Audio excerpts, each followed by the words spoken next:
আসসালামু আলাইকুম গাইস। আজকে আগস্টের 6 তারিখ আমার ফ্লাইট ছিল মাস্কেট। এতক্ষণ আমি মাস্কেটে থাকার কথা, কিন্তু 2 তারিখ, 3 তারিখ, 1 তারিখে 3 দিনে আপনাদের আপুর কান্দা কাটি দেখে মানে আমি হতভম্ব হয়ে গেছি। আমার নিজের চোখের পানি ধরে রাখতে পারিনি। মানে তারা রাখি আমি কিভাবে তারা রাখি আমি ওমানে যাবো। সো তার জন্য আমি 3 তারিখে সকালবেলা বাড়ি থেকে বেরোর সাথে সাথে আমার ডেটটা ফিক্স নামাই, মানে ফ্লাইট ক্যান্সেল করি।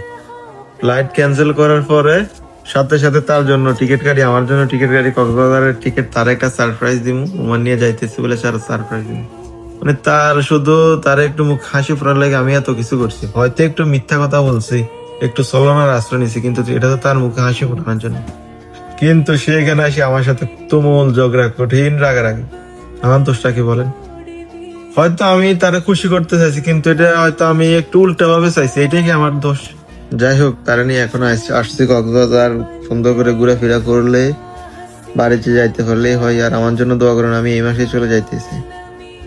আর বেশি দিন নেই, এই মাসের 20 তারিখের পরেই চলে যাবো ইনশাল্লাহ। 6 তারিখে যাওয়ার কথা ছিল, তো অনেক জোর করে অনেক কষ্ট করে এই সামান্য কিছুদিন ছুটি বাড়াইছি। এই 18-20 দিন ছুটি বাড়াইছি। সবাই আমার জন্য দোয়া করবেন, সে যাতে আমার সাথে রাগারাগি কম করে একটু কমেন্ট করে দেয়।